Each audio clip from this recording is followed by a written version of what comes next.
અરવલ્લી જિલ્લા કોંગ્રેસ સમિતિ દ્વારા શામળાજી મંદિરથી અરવલ્લી બચાવો અભિયાનનો કરાયો શુભારંભ। પ્રકૃતિ, પાણી અને ભવિષ્ય બચાવવાની જનચેતના। અરવલ્લી પર્વતમાળા માત્ર પથ્થરોની શ્રેણી નથી, પરંતુ ગુજરાત અને દેશના પર્યાવરણ માટે જીવનરેખા સમાન છે। આ પર્વતમાળા વરસાદી પાણીનો સંગ્રહ કરે છે, ભૂગર્ભ જળસ્તર જાળવે છે, જંગલો અને જૈવ વૈવિધ્યનું રક્ષણ કરે છે તથા કરોડો લોકોના જીવનનો આધાર છે।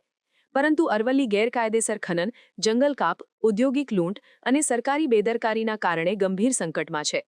આ સંજોગોમાં અરવલ્લી બચાવો અભિયાન એક લોક આંદોલન રૂપે ઉભરી આવ્યું છે। આ અભિયાનનો મુખ્ય હેતુ અરવલ્લી પર્વતમાળાનું પર્યાવરણ સંરક્ષણ, ગેરકાયદેસર ખનન રોકવું, જંગલ વિસ્તાર બચાવો અને આવનારી પેઢી માટે કુદરતી વારસો જાળવી રાખવાનો છે।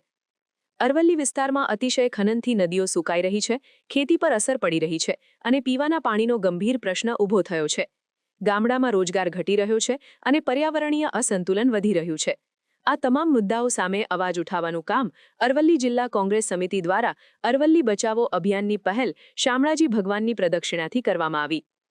આ અભિયાન અંતર્ગત જનજાગૃતિ માટે બેનરો સાથે શામળાજી બજારમાં સૂત્રોચ્ચાર સાથે રેલી સ્વરૂપે કોંગ્રેસ પ્રમુખ અરુણભાઈ પટેલ, જિલ્લા પંચાયતના પૂર્વ પ્રમુખ રાજેન્દ્રભાઈ પારગી, શામળાજી તાલુકાના પ્રમુખ, ભિલોડાના પ્રમુખ, કોંગ્રેસના આગેવાન હિંમતસિંહ ઠાકોર, કાળુસિંહ પરમાર, કરણસિંહ, અતુલભાઈ, ડોક્ટર મુકેશભાઈ ઉપાધ્યાય, મેઘરજ તાલુકાના મહેન્દ્રસિંહ ઠાકોર, અરવલ્લી જિલ્લા યુથ કોંગ્રેસ પ્રમુખ આશુતોષ રાઠોડ, જિલ્લા પૂર્વ પ્રમુખ કમલેન્દ્રસિંહ રહેવર, પર્યાવરણ પ્રેમી, કોંગ્રેસ કાર્યકરો, ખેડૂતો, યુવાનો અને શામળાજી તાલુકાની કોંગ્રેસની મહિલાઓ, સ્થાનિક લોકો આ અભિયાન સાથે જોડાયા હતા। ત્યારબાદ જિલ્લા કોંગ્રેસના પ્રમુખ અને કાર્યકરો દ્વારા કળશની પૂજા વિધિ કરી સૌ સાથે મળીને અરવલ્લી બચાવો અભિયાનનો સંકલ્પ કર્યો હતો। અરવલ્લી બચાવવી એટલે પાણી બચાવવું, જીવન બચાવવું અને વિકાસ સાથે પ્રકૃતિનો સંતુલન જાળવવું। જો આજે અરવલ્લી બચશે નહીં તો આવતીકાલે વિનાશ અટલ બનશે। તેથી દરેક જાગૃત નાગરિકની ફરજ છે કે તે અરવલ્લી બચાવો અભિયાનને સમર્થન આપે અને પ્રકૃતિની આ અમૂલ્ય ધરોહર બચાવવા માટે પોતાનો અવાજ ઉઠાવે।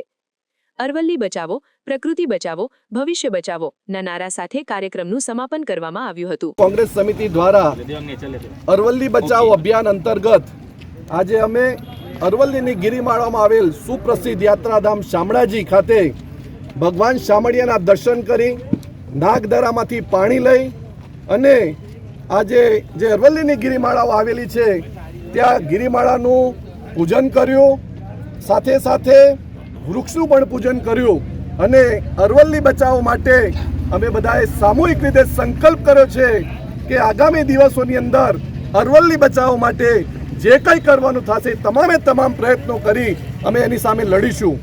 પાણી બચાવવા માટે, જંગલ બચાવવા માટે અને વન્ય જીવોનું જે આ જંગલનું જે ગિરિમાળા પતાવવાની જે વાત છે એની સામે લડવા માટે અમે તમામ પ્રયત્નો એકજૂટ સાથે કરીશું। આગામી સમયમાં પણ અમારા કાર્યક્રમો ચાલુ રહેશે। પર્યાવરણ પ્રેમીઓ, સાધુ સંતોના આજે આશીર્વાદ પણ લીધા છે, એટલે આ આશીર્વાદ સાથે અરવલ્લી બચાવવા માટે અમે તમામ પ્રયત્નો હાથ ધરીશું। સમાચારની અવનવી અપડેટ જોતા રહો નિખરતા ગુજરાત ન્યૂઝ સાથે। નિખરતા ગુજરાત ન્યૂઝને લાઇક, શેર, સબસ્ક્રાઇબ કરો અને બેલ આઇકન દબાવીને સમાચારની ઝડપી માહિતી મેળવો।